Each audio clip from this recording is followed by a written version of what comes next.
All right, everyone. Thank you so much for joining us today and to listening to our fun intro music there. So today we have our October forum titled Last Stop the Ocean. So we will go ahead and jump right into this with just a few little housekeeping things here first. So before get into that, I really quick just wanted to share with those who may be unfamiliar. We are partners of Scott County Watersheds. I'm hosting this forum today. We are a nonprofit based out of Scott County, Iowa, dedicated to improving the health and stewardship of our watersheds and waterways. So as I promised, we have some Zoom housekeeping things. So this presentation is being recorded and will be uploaded to our YouTube page shortly after the presentation today. So be on the lookout for that in about a week if you need to go back and reference something, or if you want to share it to a friend or colleague who maybe couldn't make the presentation, that will be available. Any questions you have today for the presenter, you can enter into the chat box and that will be answered at the end of the presentation. And if you have any questions regarding technical issues or just any Zoom related questions, you can send that question to Josh Webb, who is our facilitator / moderator today. So before we get into this presentation, I wanted to announce that we do have another one next month. It is our last forum of the year, and it is going to be held both in person and virtually. So we will be hosting this forum out of the Eastern Avenue Library in Davenport, but you can also view it on Zoom if you're not able to make that in person. So all of this information is on our website, so you can check that out and register.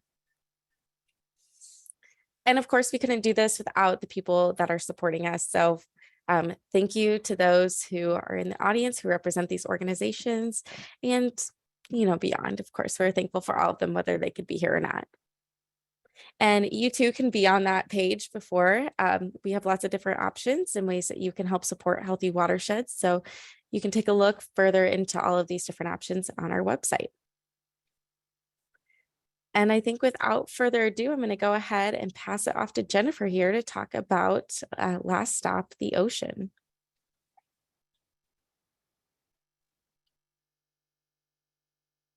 Hello all, I hope everybody can hear me okay. I'm not sure who all I've met on here and who all I haven't, but I'm happy to see you all here today. I'm going to talk a little bit about the plastic pollution in the Mississippi River. I am Jennifer Wendt. I am the Plastic Waste Reduction Campaign Manager for MRCTI, and I'll tell you a little bit about what MRCTI is. And I apologize if some of these slides, some of you have already seen before, but I have to go through it to make sure everybody knows who we are and what we're doing. Let me go ahead and share this screen.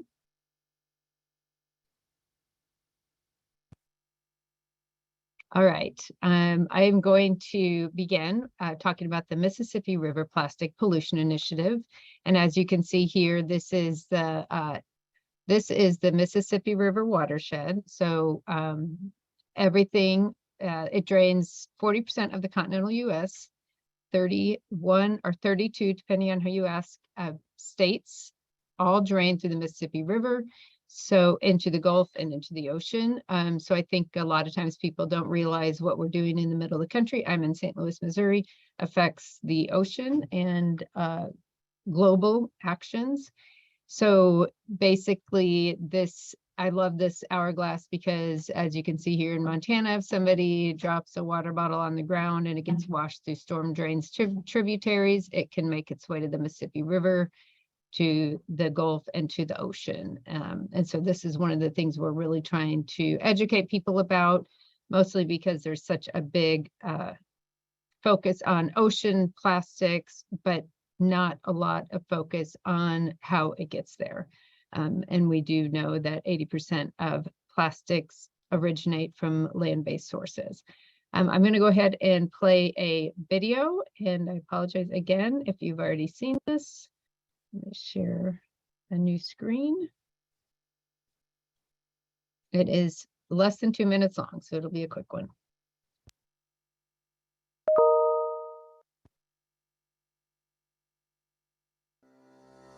The Mississippi River flows over 2,000 miles through the heartland of America, from its headwaters in Minnesota to the Gulf of Mexico. This river is the watershed for 32 states, and we are impacting it with our actions. The litter that we produce from coffee cups to masks or plastic bags can end up in the environment, making their way to our rivers and then into the oceans. Globally, this results in about a dump truck's worth of plastic entering our ocean every minute. The Mississippi River drains 40% of the continental United States, creating a conduit for our litter to reach the Gulf of Mexico. In September 2018, the mayors of the Mississippi River made a commitment to reduce plastic waste in the Mississippi River Valley. To support that commitment, the Mississippi River Plastic Pollution Initiative is working with volunteer citizen scientists, local communities, associations, and researchers to collect data to understand the magnitude of the plastics problem along the Mississippi River. Scientists need data on what's ending up in the environment so that we can use that information to address this important environmental problem. And you can be a part of the solution. Download the free Marine Debris Tracker app and choose the list entitled MRCTI to collect data on what plastic pollution looks like in your community. The data will be analyzed to help us understand the problem, which then leads to solutions that will help policymakers, businesses, and citizens alike take action. Join us today to ensure a clean river and clean seas for all.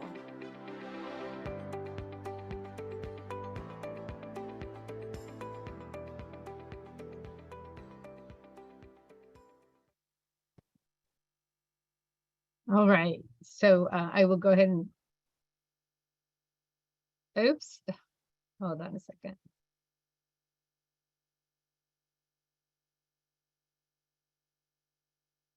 Sorry about that, hold on. Okay, I'm gonna get back to the presentation. Let me share my screen again.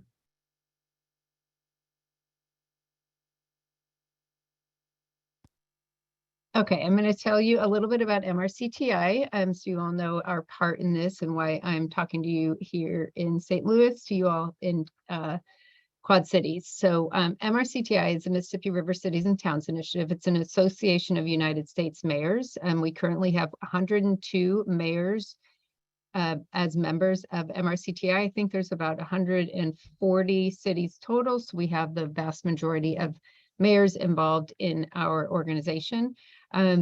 This organization was created 10 years ago to have a common voice for cities along the Mississippi River, because we have cities as small as 200 people and cities as large as millions of people, but there really wasn't a voice to talk about the important parts of the Mississippi River. So there are 5 pillars that we focus on: clean water, sustainable economies, disaster resilience and adaptation, international food and water security, and a celebration of river culture, history, and heritage. So this particular initiative falls under our clean water pillar.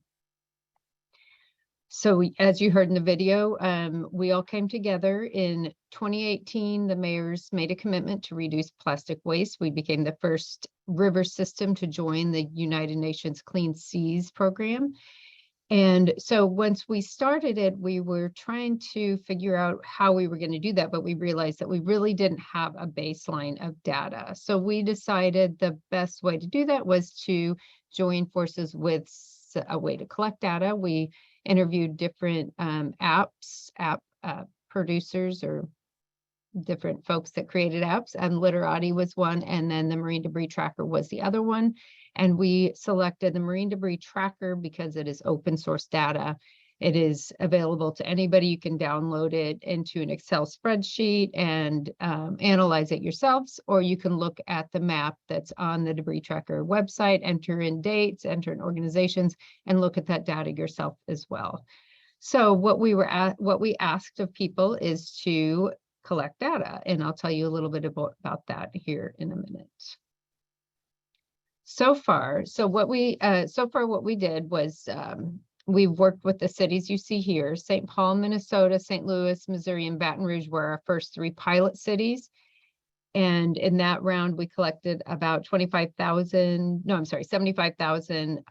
data points. And then we came to the Quad Cities and collected about 25,000 data points. And this was all began in April 2021. So that was April 2021, then October 2021, and then June 2022, we worked in Greenville and Rosedale, Mississippi. So these are all the spots that we collected data to get kind of a good representation along the river. So up until now, I just from the March 15th, 2021 through today, the total items collected in the basin, we have 242,000 data points. This is equal to, and based on the land, because we know where people have tracked, this covers about 53,000 football fields of land surveyed, looking for data on litter all the way down the Mississippi River from, well, St. Paul was the 20,000 here, and then Baton Rouge is the 11,000 here. So that's really the main source of the data. And as you can see, cigarettes and cigarette butts are the top item, which is very typical. The plastic beverage bottle is second, followed by plastic food wrappers, foam fragments, and other plastic jugs and containers. So this is throughout the entire basin, and then I will talk here in a minute about what we're finding in the Quad Cities. It is slightly different, but generally this is typical of all of the cities. And it's interesting with this plastic beverage bottle because it is recyclable, that it is found so much in the environment. So in the Quad Cities, we launched the Mississippi River Plastic Pollution Initiative in October 2021. I know a lot of you were part of that initiative. And these are the 6 cities that joined in this campaign. All of these mayors were involved. And we came up with this data. So we had a launch event, and actually is October 15, 2021. And as you can see on this map, each one of these data points, the bigger the circle shows the more density of the data collected, but you all collected amazing amounts of data in the Quad Cities. Interestingly, the top litter items were cigarette butts, of course, followed by food wrappers, but there were several items, paper, cardboard, film fragments, hard plastic fragments, aluminum or tin cans that came before the beverage bottle. That could be because you all have a bottle bill. You're the only state along the Mississippi River that has one. So that was very interesting information, but it is still, we still did find quite a few of those. And then the aluminum and tin cans, because they are also valuable recycled material, was an interesting point again. So it was really great seeing all the mayors in the Quad Cities, and then some coming and talking about this initiative and expressing their concern and motivation to do something about it. A little bit more about that data. We had 265,000 square meters of transects collected of data. It was a really, really successful launch in the Quad Cities last year. So now you all, Davenport is one of 3 cities in the North America selected to participate in the Marine Litter Pilot Project. And this is the Commission for Environmental Cooperation. It's basically the NAFTA's piece of North America. And so there are 3 initiatives that have launched in North America, one in USA, which happens to be in Davenport, one in Mexico, and one in Canada. And the project goals for each of these are to install trash capture devices, undertake community science activities, and implement inland litter public awareness campaign and create a local action plan. And it is really exciting that you all were selected, because this is a multinational project that is also being led by the international EPA. And there are a lot of countries across the world that are really interested in what we're finding with these capture devices, and what we're finding travels down rivers to the Gulf and to the ocean. So for starters, and Steve, if he's on here, is way more knowledgeable about this than I am. This wasn't really my piece, but the capture devices were installed in Duck Creek, Goose Creek, and Silver Creek. And as you can see here, and I don't know how many of you have gone around and seen these, and if you came Saturday, stopped by the farmers market, then you saw one of these in person. But you can see how they are laid out in the creeks and collect data. And so that data is being collected by Osprey Initiative, which is actually, I know Don Temple and Steve are big parts of the data collection piece of this here locally. So those were installed the beginning of July, and they will be removed October 31st because of weather, so that they're not in there when it freezes. And that data will be analyzed and put together, and then we will combine that data with the marine debris tracker data, and then also some data that Steve collected in Duck Creek to kind of get an idea of what steps we need to take next. You can see here's where they were installed, and then of course Duck Creek leads right to the Mississippi River, and there we go, all the way down. So that was, like I said, there's three pieces. There's the capture, let me go back, the capture devices, community science, and then local action plan. So this was the first piece. The second piece was the community science activity, which we held on October 15, 2021, although data collected throughout the month of October will be included in this analysis. So, but we really wanted to kind of have a one-day push of this, and it was very successful.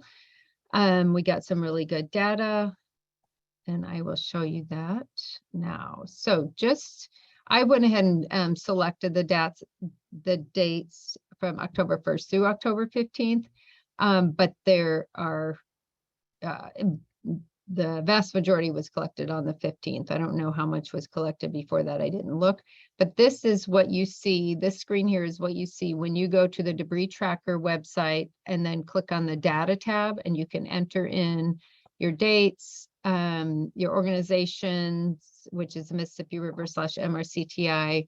I usually select all organizations because sometimes people don't select the right list. So this will give all the data, and you can see it was really focused, whereas the first round we really tried to get all throughout the city, and it was really great. But this time we really focused on the creeks. So you can see the data goes very nicely along here. This is also lovely data right by the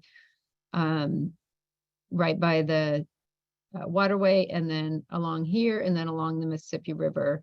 It was a really great I mean, we didn't have a lot of time to plan it, but I think we had a lot of great information. Now, interestingly, the top items were just based on this data on these 3,700 data points.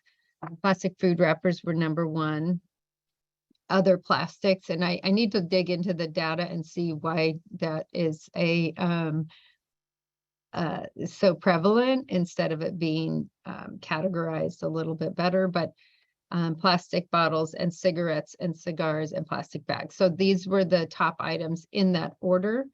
But one thing to note about cigarettes is often, especially when there's an area with a decent amount of litter, cigarette butts don't get counted. And so but then on the other hand, because you usually see a cigarette butt, or it's common to see a cigarette butt along with 10 other cigarette butts. So that's a whole nother ball of wax that needs to be dealt with, because just so you all know, if you probably do, the cigarette filter is made of plastic. So it does not ever break down completely. It just breaks into smaller pieces.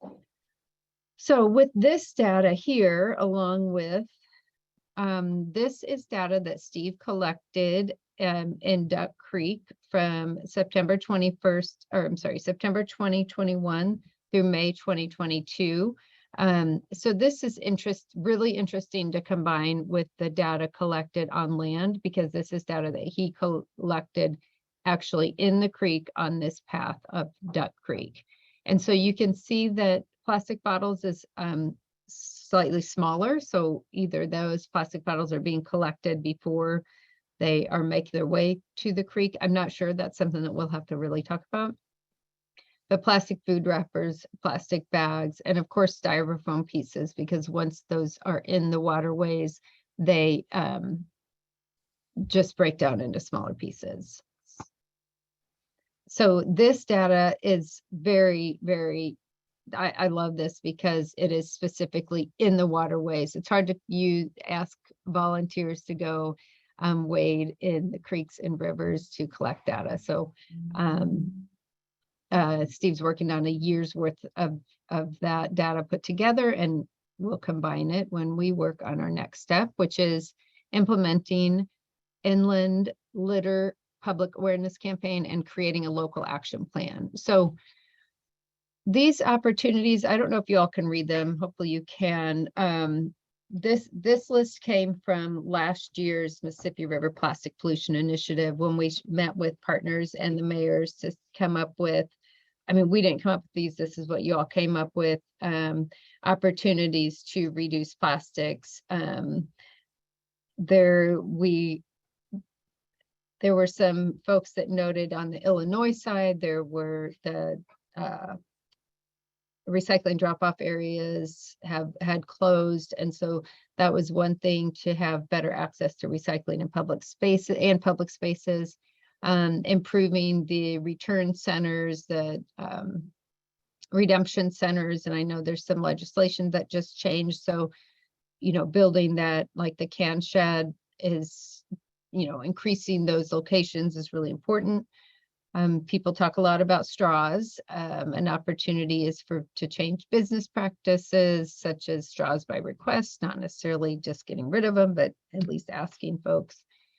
And we also are looking a lot at brands. So there was brand data collected the first round, and then we have a lot more on this round that we're really going to look at, and we sort it by the parent company.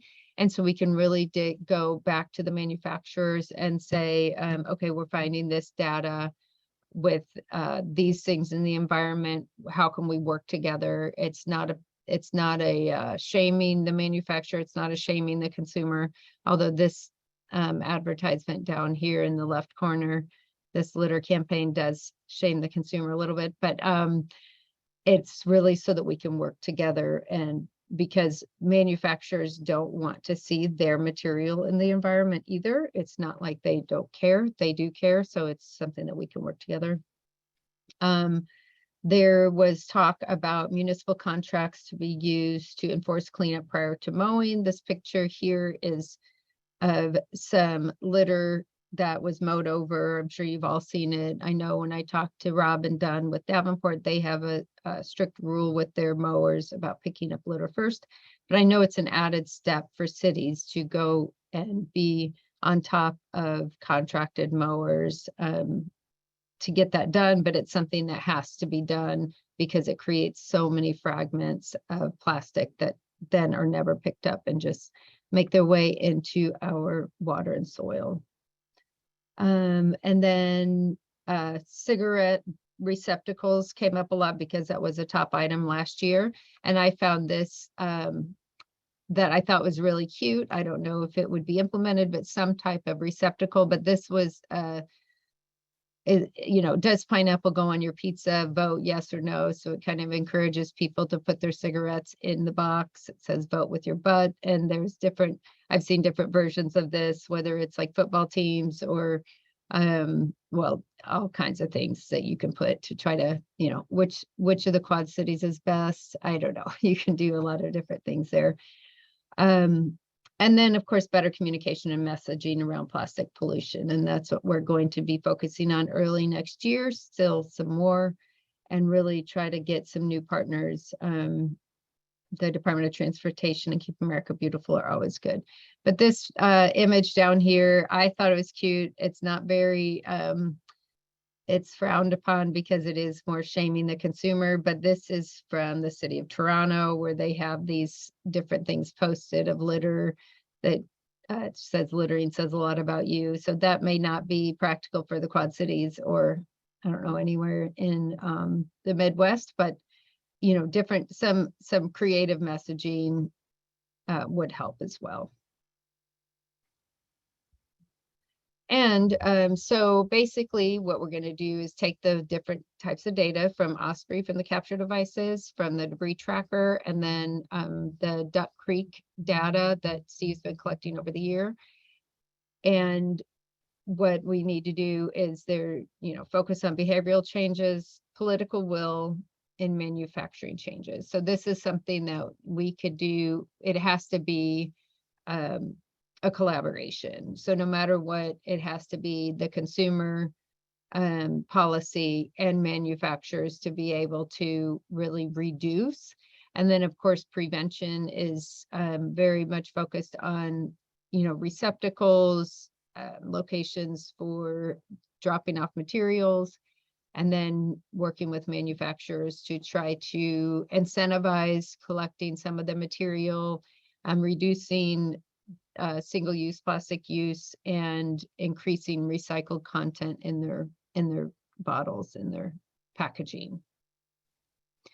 Something else I wanted to mention real quick is the Iowa Department of Natural Resources has begun using the Marine Debris Tracker.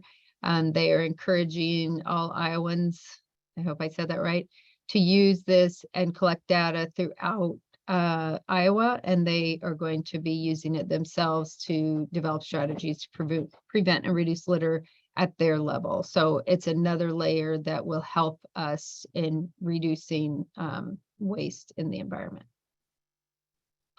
And that is it.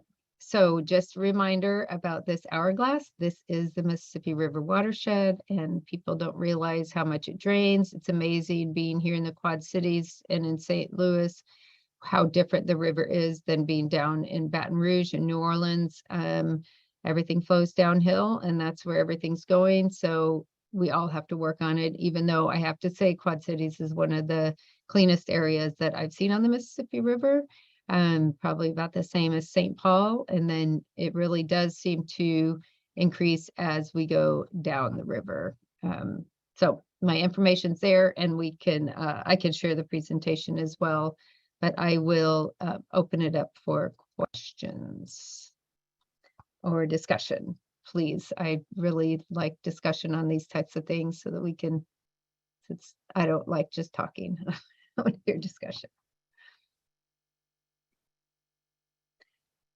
Yes, definitely. When you pick up litter, you should use the tracker. That would be fantastic. And there's on the tracker, and I should share this if I can find it while I'm talking to y'all. You can, when you select an item, you can click and hold that item, and a box will pop up that says brand, and you can type in the brand, and which really does help. Especially with y'all having the bottle bill that you have, I believe it's carbonated or alcohol beverages that have the bottle that have a deposit. Somebody can correct me if I'm wrong, but being able to see if it's a water bottle or if it's a soda bottle, that makes a big difference, because if it's a water bottle, then that would,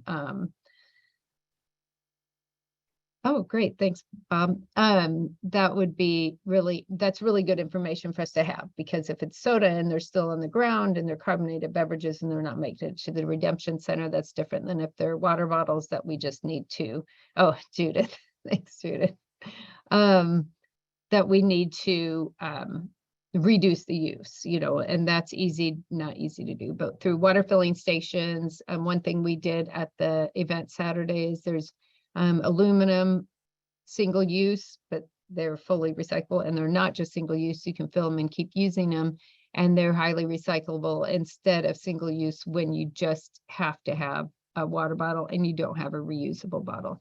But those water bottles, it's crazy how many we find on there. I'm going to pull up this brand data, but any other questions? And Judith, do you want this information from this presentation?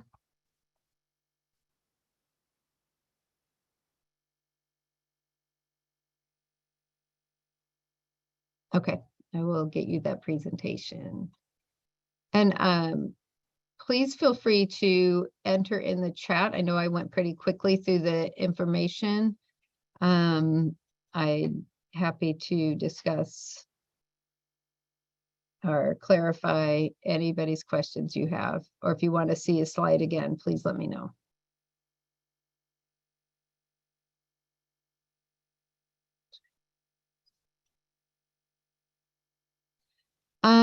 Right, I don't know that we'll do this every year. One thing that we talked about, that I talked to a lot of y'all over the weekend, was how much different litter is in spring. I know Don Temple mentioned that. A couple other people did, about in spring, that's when the litter, you can really see the litter, because after the snowfall and after things have been sitting there, you know, so it might be good to have that data compared to spring.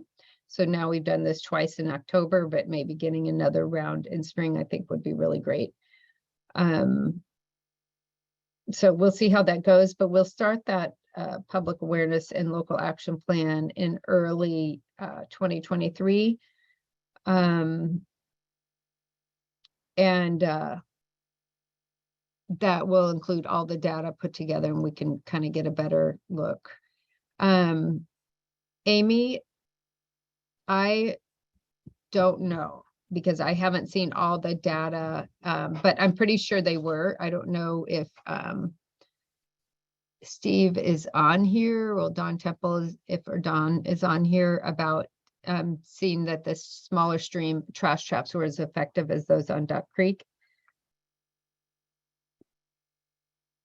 But we'll have that data at least by the beginning of the year. Let's see. Brenda, a lot of these initiatives are happening at the city level. There are absolutely opportunities for scout groups age 5 to 10 to get involved. There are one thing that we worked with several classes through the different cities, and I know that we worked with North High School, but even the younger students, what we've done is you're supposed to be, I think, 15 or older to use the app, if I'm correct. And so the teacher would log in, and then the students could use a phone to enter the data. There's also a paper data sheet, which usually works a little bit better for younger students.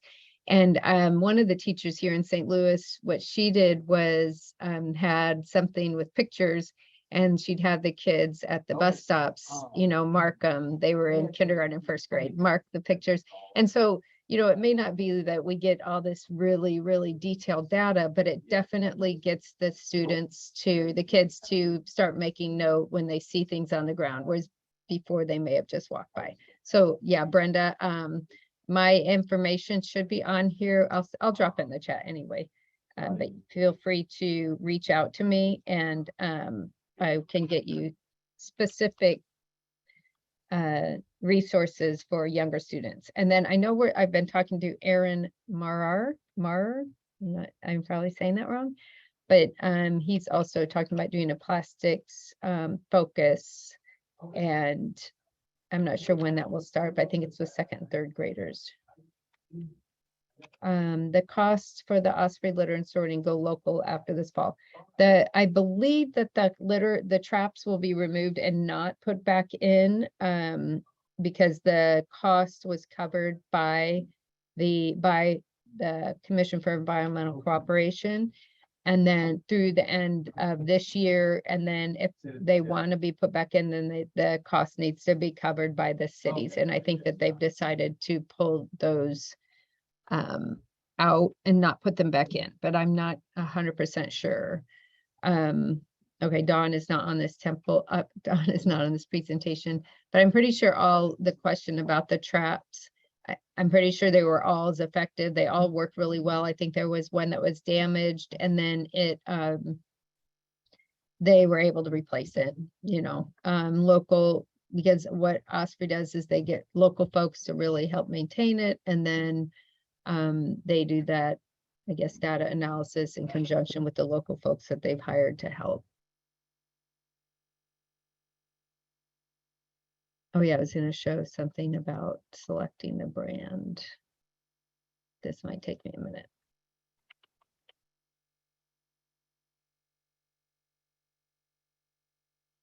Okay, yeah. I'm going to share this screen real quick. And one thing also to note that, so the list that we've been using when you select an organization, and I do have a screen that shows that too, is the Mississippi River / MRCTI. And we've been working with the EPA uses an analysis, a data analysis called ETAP, and it's the Escaped Trash Assessment Protocol. And so we're trying to combine those and trying to make some tweaks to the app to make it easier and more user-friendly. It does take time because this is a university, these are researchers in academia funding this app and not private organizations. That's kind of the goal, is that it wouldn't be swayed in any way by, you know, if Pepsi or Coke was supporting this. Okay, let me share this real quick.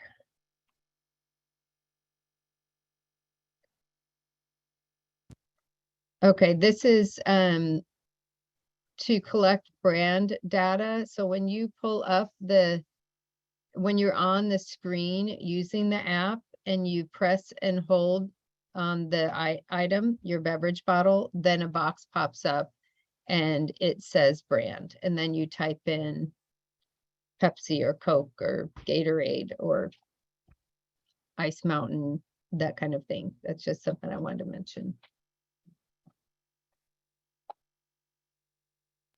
Okay, does anyone have any other questions?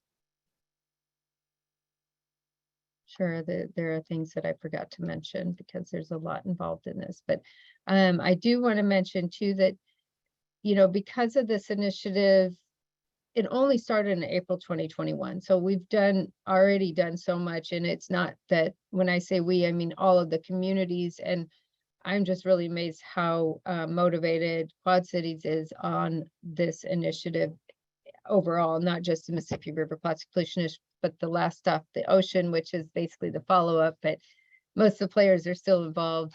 But this is just really new, and it's already catching on. The last stop, the ocean, that we're in now with the Commission for Environmental Cooperation, is really came up after this data collection last year and the engagement, and with this Mississippi River Plastic Pollution Initiative, it's really nudged the EPA to take note of the Mississippi River as a geographical location, instead of it just being little cities along the river. And so that would really help us protect that Mississippi River even more. And then, of course, the United Nations Environment Program and Rotary clubs. I mean, there are so many organizations reaching out and wanting to hear about it. I know we presented this internationally to different organizations to, you know, to try to get that data, because even if we say, oh, we know there's a lot of plastic pollution, without data, it's hard to get funding, and it's hard to go to manufacturers and say, okay, look, this is what we're finding, and how can we prevent this? So, so yeah, I mean, it's been a really great initiative, and it's only been a year and a half since we really kicked it off publicly. Does anybody have any questions? I hate just yapping without anybody. So Jennifer, you mentioned the event this weekend a couple of times, but for those who maybe weren't at it or didn't know about it, would you like to share a little bit more about what happened on Saturday? Absolutely. So on Saturday, what we did, this was really the big push for community science, because like I said, there were 3 pieces to the last stop, the ocean initiative, and the one was the community science, and that was to get people involved, get people noticing, and to collect data. And so on Saturday, working with partners, Waste Commission of Scott County, Davenport, Bettendorf, Riverdale, and Moline, of course, the Commission for Environmental Cooperation, the EPA, and Osprey. I think I got everybody. All came together, and we had extreme cleanup really was the driving force. They put sites on their website and got a lot of volunteers out. I know I saw a few of you there this weekend, and collected data. And that's how we got that data on this. I'm just going to share this one more time.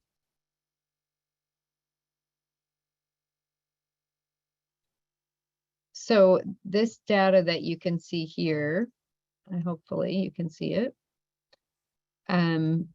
was collected on Saturday. Really, actually, I'm sorry, this data over here was collected on Friday, and the rest was collected on Saturday by volunteers, and that's what gave us this data. So that was from 8 to 10, and then at 10:30 at Freight House, Mayors Matson, Gallagher, and Heddleston all spoke about the initiative, along with the Commission for Environmental Cooperation and Osprey. And we had booths set up, like in the, let's see where that picture was.